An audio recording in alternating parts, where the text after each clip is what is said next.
नमस्कार, मैं हूं मोहित कुमार साहू और आप देख रहे हैं टीवी 24 न्यूज़। टीवी 24 न्यूज़ का खास कार्यक्रम सीधी बात माननीय के साथ में तमाम दर्शकों का स्वागत है। आज हमारे साथ स्टूडियो में जुड़े हुए हैं प्रफुल्ल विश्वकर्मा जी। प्रफुल्ल विश्वकर्मा जी बहुत जानकार हैं और टीवी 24 में उनका बहुत बहुत स्वागत है। विश्वकर्मा जी के बारे में मैं अपने दर्शकों को क्या बताऊं, हालांकि सभी लोग जानते होंगे, तमाम लोग विभिन्न पदों में काफ़ी दायित्व रहा है, बहुत चुनौतीपूर्ण काम इन्होंने किया है। अभी अगर बात करें तो नगर निगम में नगर निगम के अध्यक्ष भी रहे हैं आप, सभापति भी रहे हैं और विभिन्न कार्य क्षेत्र में काम, लगभग 3 दशक के आसपास से राजनीति में भी जुड़े हैं और विभिन्न पदों पे काम किया है। समझते हैं आज प्रफुल्ल विश्वकर्मा जी से, और इन्हें एक और भी दायित्व दिया गया है। छत्तीसगढ़ लौह शिल्पकर बोर्ड के अध्यक्ष भी लगभग 3 महीने के आसपास हो गए हैं।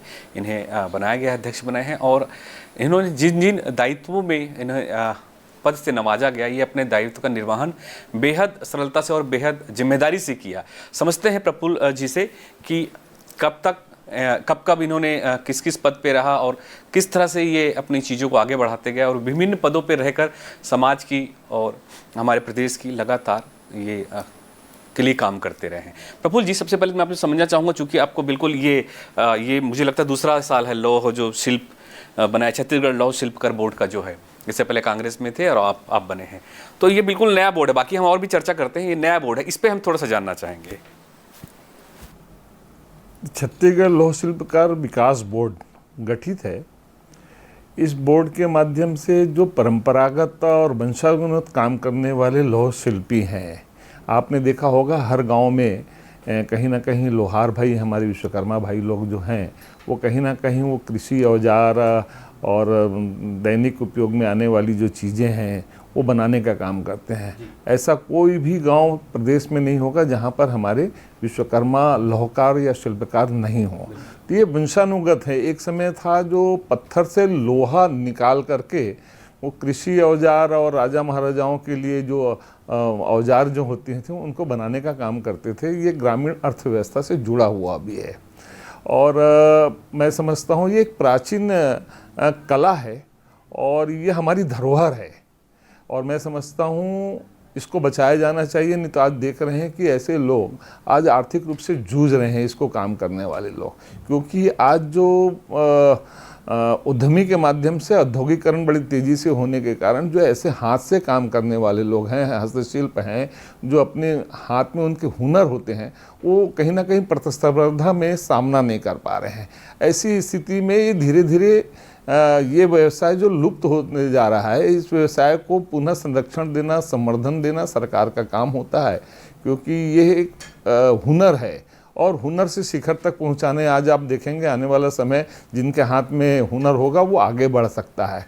तो इसलिए यह लौह शिल्पकार बोर्ड का जो गठन भी किया गया है, इसी उद्देश्य से किया गया है कि हमारे जो परंपरागत काम करने वाले लौह शिल्पी हैं, वंशानुगत काम करने वाले लौह शिल्पी हैं, जो बहुत सालों से पीढ़ी दर पीढ़ी काम कर रहे हैं, कहीं ना कहीं ये आर्थिक रूप से जूझ रहे हैं। इसलिए इनको संरक्षण देना के लिए बोर्ड गठित हुआ है और इसका मुख्य उद्देश्य यही है कि इनको संरक्षण, इनको संवर्धन दे करके इनको प्रशिक्षित किया जाए। आज वर्तमान परिस्थिति के अनुसार से जो नए तकनीक है, उन तकनीकों के साथ नए औजारों को उपलब्ध करा के इनको प्रशिक्षण देके इनका समग्र विकास करना ये बोर्ड का मुख्य उद्देश्य है। हम जब छोटे होते थे तो ये छोटे छोटे गांव में, ब्लॉकों में, तहसीलों में, छोटे छोटे शहरों में एक छोटे से कुटिया बना के किनारे में वो गर्म से लोहे बनाते थे, औजार बनाते थे, धार करते थे, तमाम चीज़ें करते थे। अब वो बिल्कुल ठीक कह रहे हैं, यहाँ पे विलुप्त हो रहा है ये। इसको बचाने के लिए एक संवर्धन और संरक्षण के लिए बेहद ज़रूरी है, क्योंकि ये हमारा एक हुनर है, ये देश के लिए। निश्चित रूप से मैं ये भी समझना चाहूँगा, हमारे छत्तीसगढ़ में ऐसे कितने आप मतलब स्पॉट किए हैं कि इतने जगह शिल्पकार हैं जिनका उनका संरक्षण करना है? मैं अभी इसके लिए हम लोग ने इसका एक सर्वेक्षण और पंजीयन का कार्य प्रारंभ किए हैं हम लोगों ने। आते साथ ही हमने कहा है कि इस प्रकार के जो आज वर्तमान में जो लौह शिल्पी जो स्वयं अपने हाथों से काम कर रहे हैं, ऐसे लोगों की पहचान करना है। उनका पंजीयन करने के लिए हमने एक ठो को निकाला है कि इसमें पंजीयन कराएं, ताकि वो पंजीयन अगर होते हैं तो उनके यहाँ जो शिक्षित लोग हैं, नए हमारे युवक हैं, उनको इन व्यवसाय, परंपरागत व्यवसाय से जोड़ करके उनको वर्तमान परिस्थिति में उनको अच्छा आर्थिक फायदा जो दिलाने का काम, क्योंकि रोजगार है और सबको नौकरी तो मिल नहीं सकती, तो इनको स्वरोजगार उपलब्ध कराने के उद्देश्य से इनको प्रशिक्षण देने का काम हम लोग करेंगे। जैसी पंजीयन हमारा होगा, पंजीकृत जैसी हमारी संस्था में पंजीकृत होंगे, उनको हम एक प्रशिक्षण दे करके नई तकनीक के माध्यम से उनको हम बाहर भी भेजने का काम करेंगे। जयपुर जैसी जगहों में इनके लिए अच्छी टेक्निकल संस्थाएं हैं जो इनको प्रशिक्षण देने का भी काम करते हैं। उनको सरकार के माध्यम से हम भेजने का काम करते हैं और प्रशिक्षित होकर के वो यहाँ आते हैं और यहाँ पर भी लोगों को प्रशिक्षित दे करके, उसको प्रशिक्षण दे करके उनको वर्तमान प्रतिस्पर्धा में, कैसे आपने देखा होगा बस्तर क्षेत्र में उनकी लोकप्रियता है और वो बस्तर का जो लौह शिल्पी है वो न केवल प्रदेश में बल्कि देश में विख्यात हो गया है। काफ़ी उसकी डिमांड है। आप, मैं तो कह सकता हूँ कि अब वो निर्यात भी होने लग गए हैं। तो इनको बाजार उपलब्ध कराने का भी हमारा बोर्ड काम करता है कि कैसे हम इनको बाजार, क्योंकि ग्रामीण क्षेत्र में इनके जो हुनर और कला है इनका मोल नहीं मिल पाता है। इनको जो वाजिब दाम मिलना चाहिए नहीं मिल पाता। बिचौलिए जो होते हैं इनकी सामान को ले जा करके बाहर में दूसरे प्रदेशों में काफ़ी कीमत दे करके पैसा कमाते हैं, पर इनको जो मिलना चाहिए, इनको उचित दाम मिलना चाहिए, उचित मूल्य मिलना चाहिए, वो मूल्य नहीं मिल पाता। इसलिए हम लोग इनको संरक्षण दे करके इनको प्रशिक्षण देने का काम करेंगे। प्रशिक्षण देने के बाद इनको हम प्रदर्शनी के माध्यम से बाजार भी उपलब्ध कराने का काम करेंगे। आपने देखा होगा पहले जगार लगता था, पर पिछले 5-6 सालों से जगार नहीं लग रहा है। जगार में आप देखेंगे हस्तशिल्प के विभिन्न प्रकार के जो हस्तशिल्प, चाहे बांस का हो, टेराकोटा हो, माटी कला बोर्ड हो, ऐसे विभिन्न लोग जो अपने हाथों से कारीगरी जिनके हाथों में है, उस जगार के माध्यम से प्रदर्शनी लगती थी। उसमें लोग आते थे और उनके उत्पाद को खरीद करके लेके जाते थे। पर पिछले 4-5 सालों से देखा होगा जगार जैसे बंद है। तो इनको प्रदर्शनी के माध्यम से इनको हम बाजार देने का भी काम करेंगे। प्रदर्शनी में इनको लाएंगे, वहाँ पर उनके उत्पाद को लाने ले जाने का, उनको सारा सुविधाएं उपलब्ध कराने के, ताकि उनको एक अच्छा बाजार मिले और विपणन अच्छा मिले उनको और उनको उचित दाम मिले। इसलिए हमने ऐसी व्यवस्था भी बोर्ड के माध्यम से हम लोग कर रहे हैं। बिल्कुल। अब चूंकि हम थोड़ा सा इस पे भी पहुंचते हैं, मैं और हमारे दर्शक ये भी जानना चाहेंगे कि आप विभिन्न पदों पे लगभग काम किए हैं, चाहे वो सभापति हो, अध्यक्ष, नगर निगम के अध्यक्ष हो, या डिसेबल के एक विभाग के कमिश्नर भी रहे हैं आप। इस तरह से अलग अलग काम किए, आपको बड़ा अनुभव रहा है इन सब चीज़ों का, और अचानक आपको इस तरह के पद दे दिए गए हैं। दोनों में क्या आप डिफरेंस देखते हैं और दोनों में चुनौतियाँ क्या देखते हैं? देखिए, हम लोग सार्वजनिक क्षेत्र में काम करने वाले हैं, समाज क्षेत्र में काम करने वाले हैं। सामाजिक सेवा के माध्यम से हम लोग ने आगे बढ़ा है। अविभाजित मध्य प्रदेश में 1994 में मैं राजनीति में सक्रिय रूप से भागीदारी हुआ और 94 में पार्षद बन गया उस वक़्त में।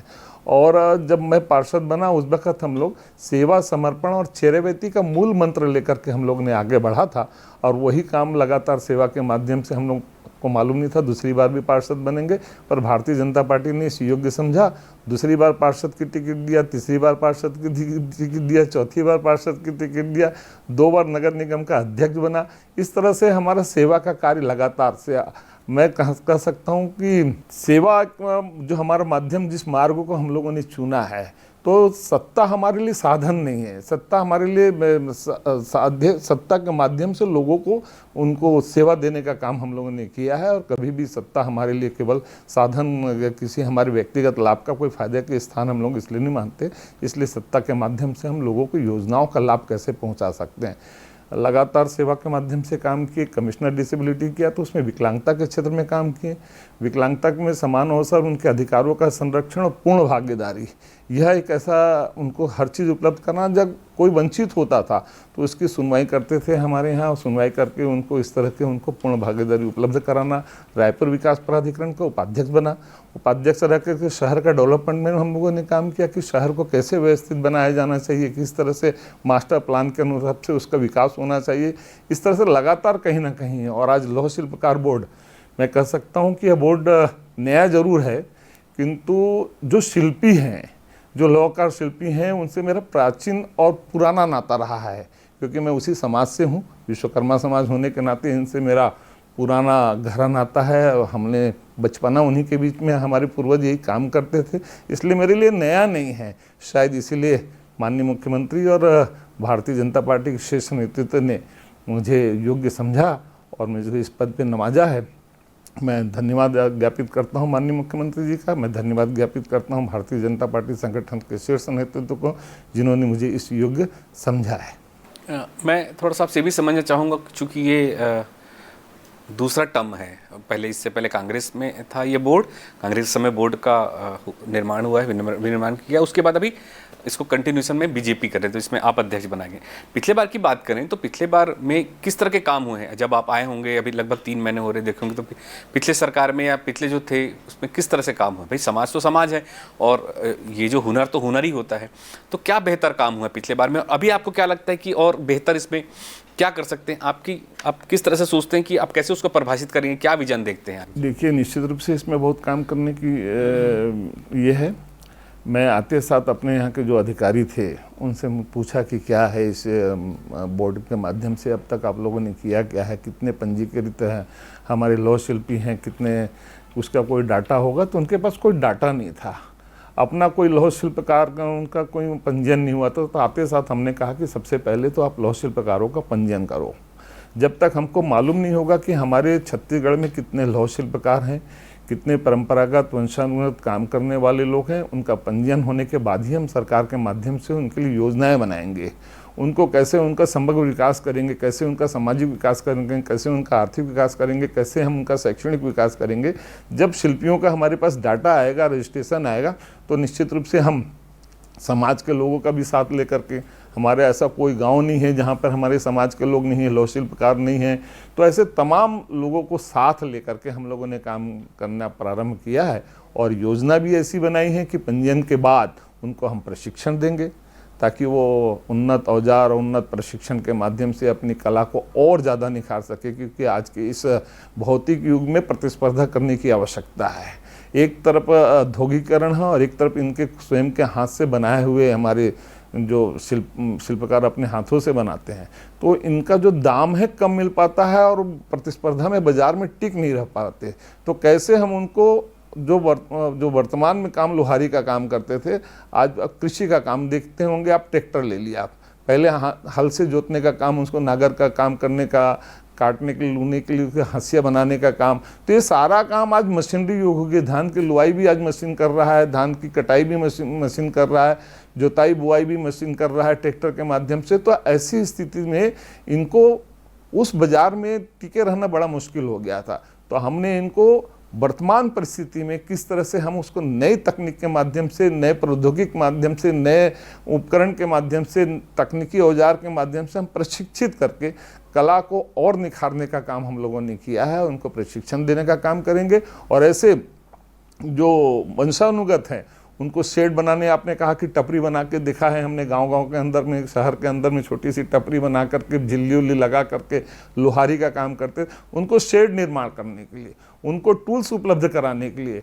उनको शेड निर्माण के लिए अनुदान देने का कार्य हम सरकार के आदिम जाति और अनुसूचित जाति विकास विभाग के माध्यम से हम करने का योजना बनाए हैं। और निश्चित रूप से उनके उत्पाद को बाजार भी देंगे। हम एम्पोरियम भी खोलेंगे रायपुर में, कोंडागांव में आपने देखा होगा। और हमारे माननीय मुख्यमंत्री जी का, हाँ, बेल मेटल है, लौह शिल्पकार हैं, तो हमारा आपने काफ़ी उनके मतलब प्रसिद्धि है उनको।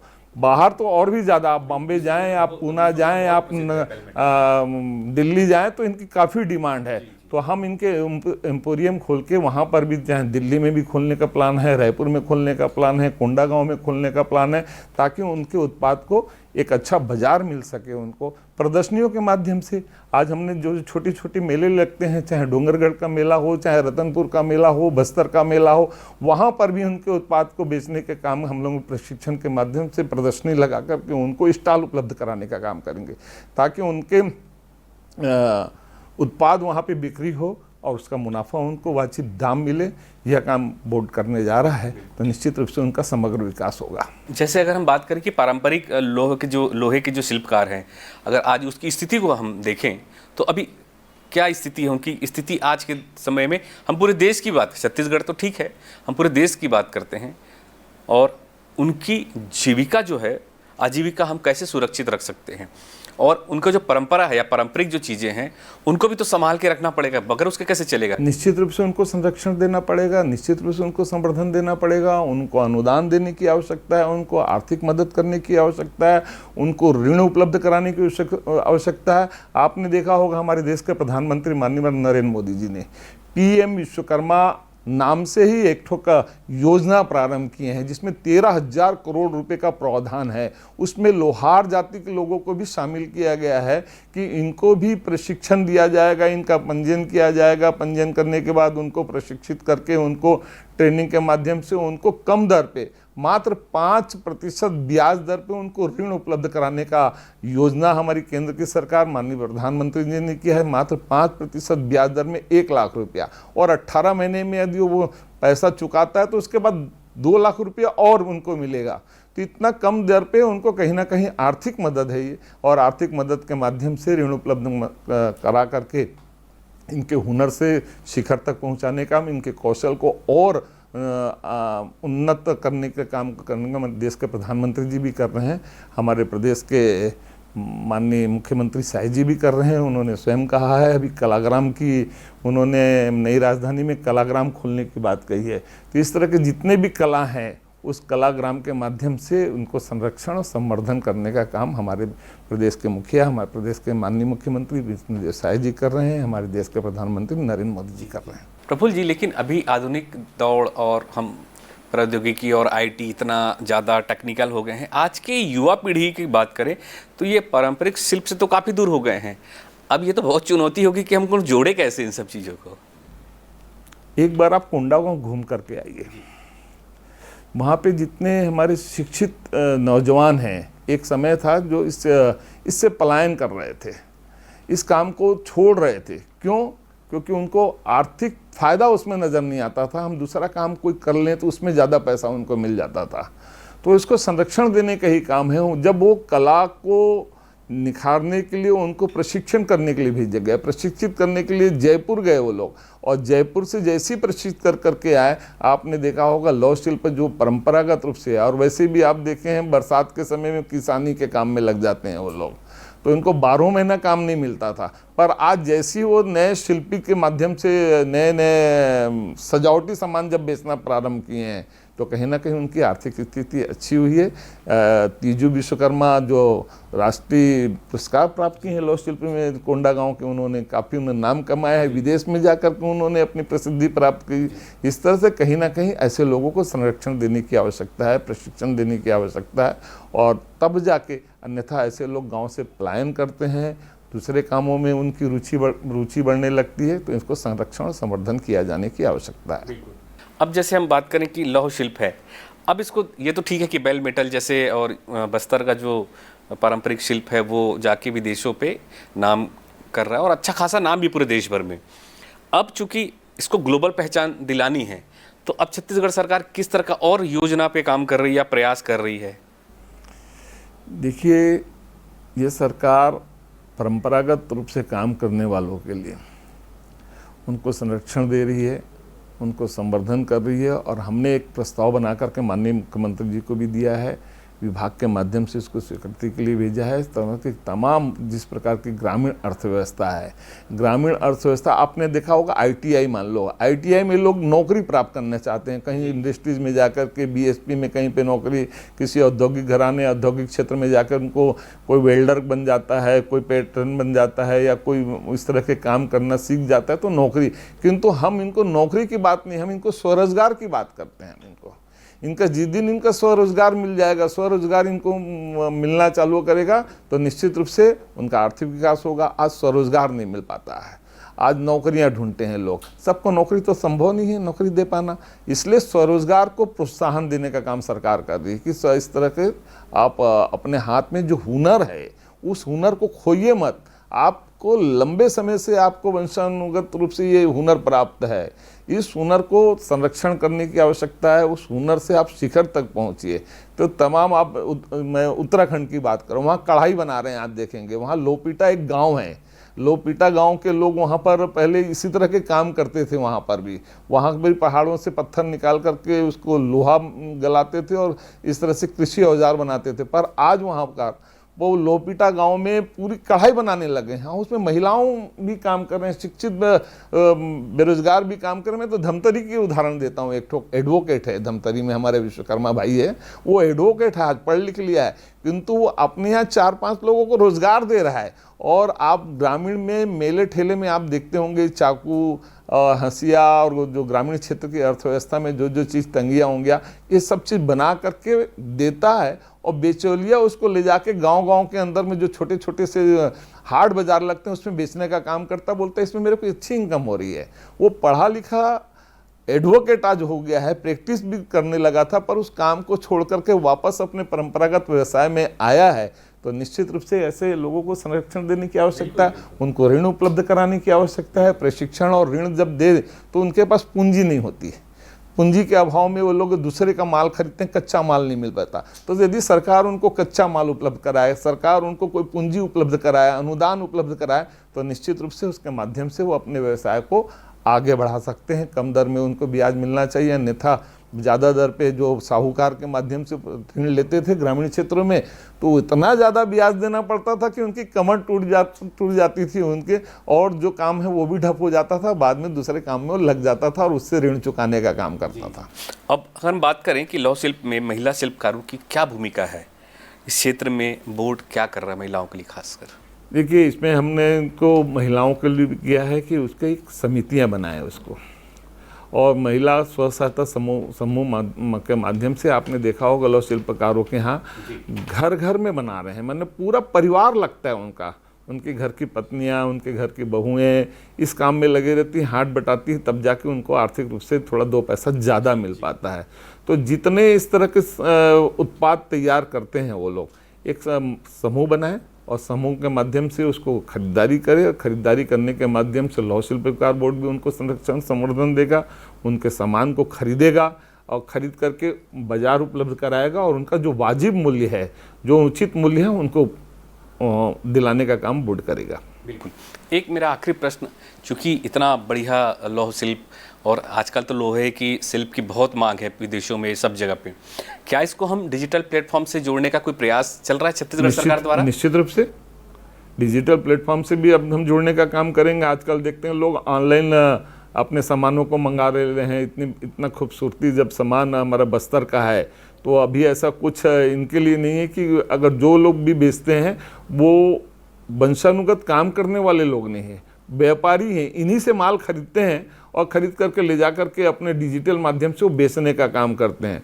तो हम इनके लिए ऐसा भी करेंगे कि एक डिजिटल माध्यम से अपने सामान को बताएं, रेट बताएं उसको, तो कहीं ना कहीं उसके सामान की बिक्री होगी और डिजिटल प्लेटफॉर्म में भी वो आज प्रतिस्पर्धा में शामिल हो सकते हैं।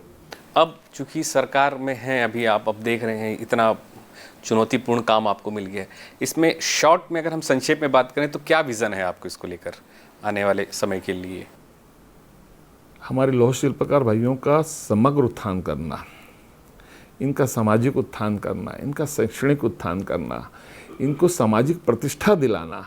आज ये एक समय आपने देखा होगा कि केवल अपनी आजीविका चलाने के लिए काम करते थे। इस काम से जो कुछ सालों पहले अगर आप जाएं और प्राचीन में जाएं तो इनकी अर्थव्यवस्था अच्छी थी, बहुत प्राचीन थी। वैज्ञानिक कहलाते थे, नए नए चीज़ों का आविष्कार करते थे, नवाचार करते थे। लोग आश्चर्य करते थे कि पत्थर को गला के लोहा कैसे बना देते हैं। तो ये प्राचीन कला एक समय इनकी स्थिति बहुत अच्छी थी। धीरे धीरे जब जैसे जैसे मशीनरी युग आने लग गया तो ये उनके सामने टिके नहीं और धीरे धीरे इनकी स्थिति खराब होने लगी। वर्तमान में फिर से यह युग आ रहा है कि ऐसे हस्तशिल्प कारीगर जो लोग हैं उनको अपने उत्पाद को, उनको हुनर को पहचाना है। हमारे देश के प्रधानमंत्री जी ने उनके हुनर को पहचाना है, हमारे मुख्यमंत्री जी ने, और इनको संरक्षण संवर्धन दे करके उनका समग्र विकास करने के लिए हमारा बोर्ड दृढ़ संकल्पित है। बिल्कुल। तो ये प्रफुल्ल विश्वकर्मा जी